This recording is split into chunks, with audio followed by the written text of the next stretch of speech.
If you're using WordPress.com, you won't have a plugin section, but for anyone using self-hosted WordPress on a host like Bluehost or HostGator or WP Engine or some of those, you'll have a plugins option on the left side of the screen to add plugins to greatly enhance the functionality of your site.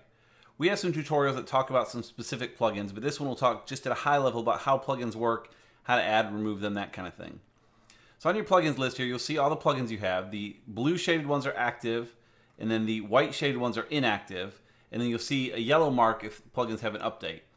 Typically, you want to keep your plugins updated, although in this case, I know that the new version of this isn't compatible with some things we need, so I'm laying off upgrading it for now. And this is why it's important to keep a solid backup of your site too, in case you update a plugin that goes sideways. But in general, you want to keep them up to date because they'll have security patches and things to help keep your site running smoothly. There's no right or wrong number of plugins to have on your site. We typically try to stay to 12 or below, but as you can see here, we've got 15 on the site. And that's just what we needed for the site, and we're okay with this selection.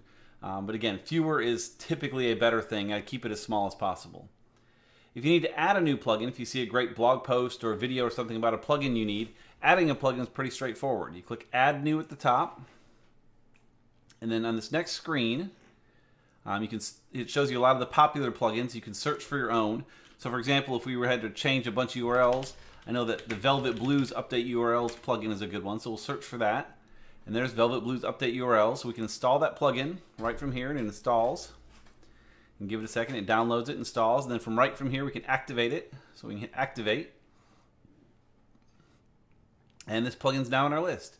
We have Velvet Blues Update URLs here, and if we go to Tools, we see Update URLs where it added that feature in there. So we run it, we use it, we're done with it. Plugins that you're not using, you shouldn't keep around. You shouldn't have inactive plugins sitting around or plugins not being used. So this is a good one that we often use one time and then can get rid of and add again later if we need it again.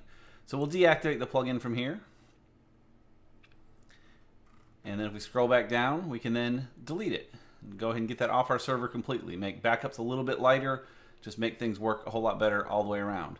So that's a quick look at plugins. Again, they can help you in so many different ways. I encourage you to do some Google searches for details about some of these plugins. And again, we have videos for some of them and add what you need to add in there. If you have questions about anything in here, certainly leave a comment and let us know. Thanks.